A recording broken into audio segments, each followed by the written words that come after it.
Iyi video uri kureba kuri screen yawe muri aka kanya turi kuvugana ni imwe muri video zagarutsweho cyane ku bitangazamakuru bitandukanye ndetse no ku mbuga nkoranyambaga dukoresha hano mu gihugu cy'u Rwanda. Ni video y'umusore bita Loki Kimomo cyangwa se Kirabiranya cyangwa se Uwizeye Mark niyo mazina ye bwite. Ushobora kwibaza uti kubera iki benshi bayigarutse. Byose birahurirana n'amakuru yari amaze iminsi agarukaho cyane n'ubundi kuri za mbuga nakubwiye harimo Facebook, Instagram cyangwa se TikTok. Gusa ariko byaturutse kuri Loki mwenyewe nyuma y'uko yasohoye itangazo arinyuza kuri YouTube channel bita Loki Entertainment. Iryo tangazo ryagarukaga avuga yuko yagize ikibazo kuri YouTube channel ye harimo ibibazo bya tekinike, rero byahise bituma afungura YouTube channel nshyashya yise Kimomo News. Myinshi bakimara kubona ibingibi batangiye kuvuga ibintu byinshi babijyana n'andi makuru yari amaze iminsi mu gihugu cy'u Rwanda, aho abanyarwanda benshi batandukanye haba abanyamakuru ndetse n'abandi bakora ibiganiro bitandukanye ku YouTube bagiye babura ama YouTube channel yabo. Benshi bahise batangira kubigarukaho, gusa ariko bidatinze twahise tubona video y'uwo bita Loki Kimomo ari kumwe n'uwo bita Chita Magic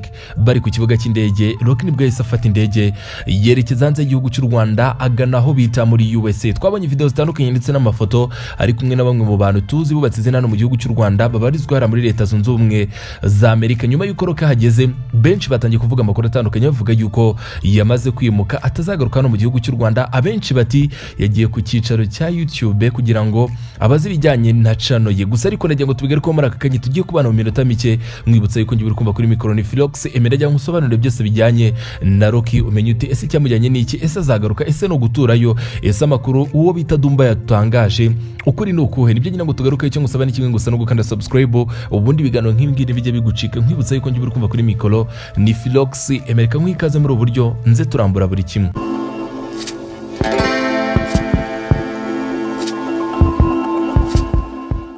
Muri Felician Auto Spare Part tubafitiye ibikoresho by'ubwoko bwose, cyane cyane ku modoka zizwi nka Hyundai cyangwa se imodoka z'amakia. Akarusho nuko kubadutumye ibikoresho mu gihe cy'ukwezi kumwe biba bigushyitseho, ndetse n'ababandi bagurisha cyangwa bakagura imodoka z'ubwoko bwose twabatekerejeho. Waba ufite ikibazo cy'BS, aho ntabwo nibagiwe kukubwira ko iyo uguze PS muri Felician Auto Spare Part tugufitiye igaraje ry'icyitegererezo ari ryo bita Two System Auto Korea Garage. Kandi akarusho iyo uguze PS tuguhereza garanti. Felician Auto Spare Part, igisubizo kuri mwebwe mufite imodoka zananiranye.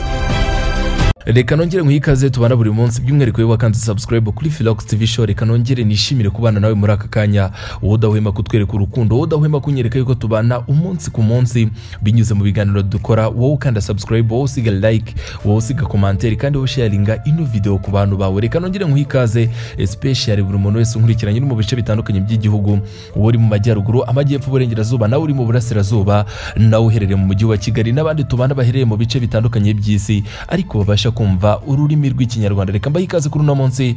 Nanone nkwibutsa yuko ngiye kumva kuri micro ni Philox nkwibutsa yuko tubana niyo bita Auto Spare Part, aho ushobora gusanga ibikoresho cyangwa se ibintu byose bitandukanye bijyanye n'imodoka. Gusa ariko umwereko bakaba bakora imodoka zijyanye n'imodoka zituruka mu gihugu cya Korea, imodoka zirimo amakia Sorento ndetse n'imodoka zirimo ama Hyundai. Reka nk'ikaze mu kiganiro cy'uno munsi aho tugiye kuganira kuwo bita Loki Kirabiranya. Loki Kimomo ngiye kugarukaho ku bitangazamakuru bitandukanye ndetse no ku mbuga nkoranyambaga nkuko namaze kubikubwira. Loki yamaze gushyira abantu benshi mu rujijo bibaza bati ese azagaruka cyangwa se ntazagaruka. Ese amakuru avuga yuko yamaze kwimuka cyangwa se yamaze kwerekeza muri Leta Zunze Ubumwe za Amerika aho yagiye gutura, ese yo nukuri? Ubu kugeza kuri uno munsi uwo bita Loki Kimomo cyangwa se Kirabiranya, ayo mazina yose naye cyangwa se ukamwita Uwizeye Mark bitewe n'ikibahuza. Ubu kugeza kuri uno munsi hakomeje kujya hanze amashusho ye cyangwa se n'amafoto ari hera muri Leta Zunze Ubumwe za Amerika. Benshi bari kubihuza n'ibibazo byabaye ko bita Loki. Gusa ariko mbere ko byose tubyinjiramo ndagira nkwibutse akanuko kandi mu minsi yashize murabyibuka yuko uwo bita Loki Kimomo ari umwe mu bantu bakurikiranwe cyane ku rubuga rwa YouTube, aho yaje kwisanga amaze kurenza abamukurikirana cyangwa se abasubscribers barenga miliyoni. Kugeza kuri uno munsi bamaze kurenga miliyoni n'ibihumbi 200. N'umwe mu basore hano mu gihugu cy'u Rwanda bafite YouTube ikurikiranwa n'abantu benshi, ndetse rebye n'uburyo ibiganiro bye birebwa ni kimwe mu bintu bikomeye cyane. Gusa ariko mu minsi yashize Loki yasohoye itangazo arinyujije muri video ye igizwe n'iminota 4. Ni video yashyize ku mbuga nkoranyambaga zitandukanye ndetse ayishyira no kuri iyi channel ye bita Loki Entertainment. Ngiyi yahinduye isura cyangwa se yamuhinduriye ubuzima hano mu gihugu cy'u Rwanda. Iryo tangazo ryagarukaga rivuga yuko yahuye n'utubazo twa tekinike, hari ibiganiro bitazongera guca kuri YouTube channel ye iriya bita Loki Entertainment Entertainment yaje gutunguriza yatangarije abantu yuko ibiganiro byose bigiye kuzajya bica kuri channel bita Kimomo News mu gihe ako kabazo ka tekinike katari kakemuka. Benshi mu babizi cyangwa se benshi mu bafite amakuru yo hafi cyangwa se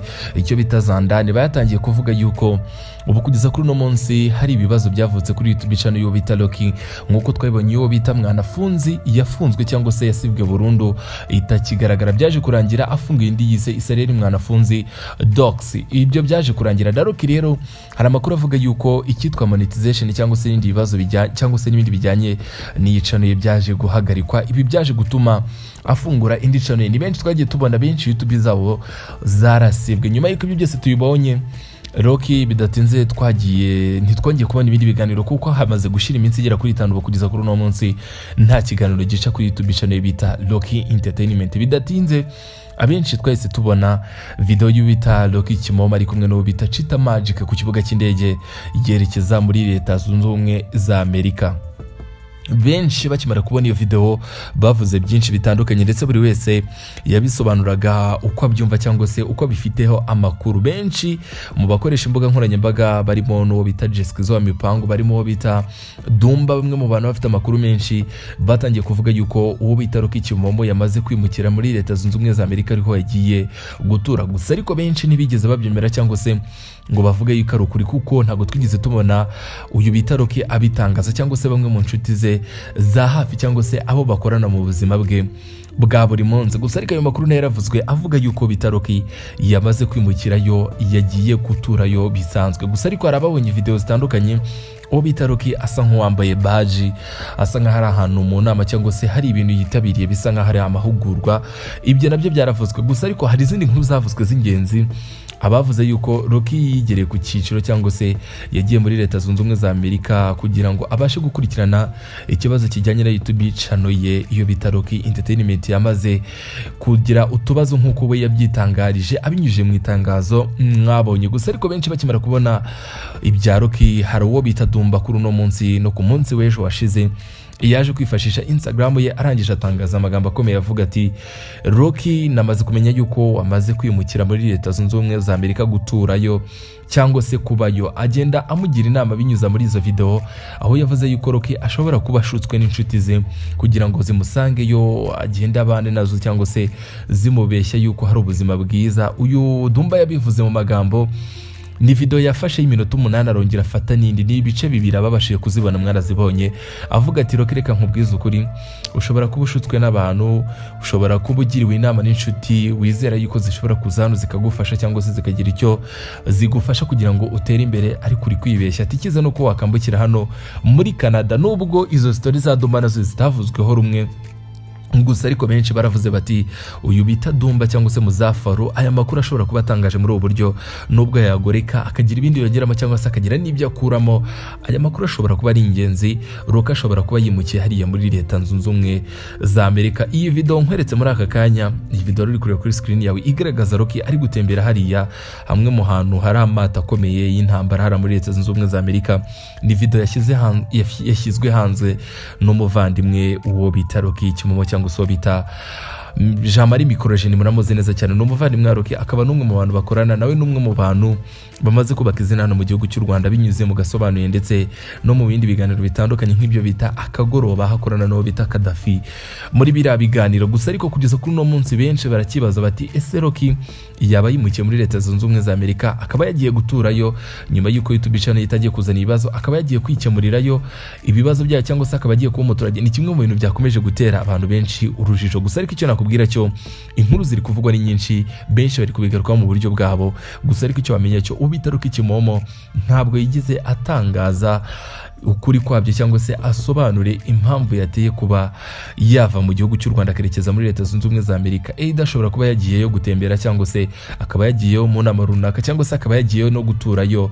Ibi byose ni ibintu bishoboka. Kugeza kuri no munsi inkuru zitandukanye ziri kugenda zivugwa, kuzizera biragoye, nta kuri kurimo. Nubwo benshi bavuga bati ukuri kurahari turakuzi nuko Rocky yamaze kwimukira muri Leta Zunze Ubumwe za Amerika. Gusa ariko nk'umwe mu bantu bakurikiranira hafi showbiz yo mu gihugu cy'u Rwanda bagira ngo ibintu tubikiriya tubisharinga cyangwa se tubishyireho kuri Rocky nta kintu aratangaza nta kuri arashyira hanze ku giti kereka ngushimire twe turi kumwe muri akanya nk'ibisanzwe ni Philox icyo ngusaba ni kimwe gusa no gukanda subscribe ubundi tukazabana mu biganiro by'ubutaha mwibutsa yuko ngiye uri kumva kuri mikoro ni Philox umwana wo mu ntara.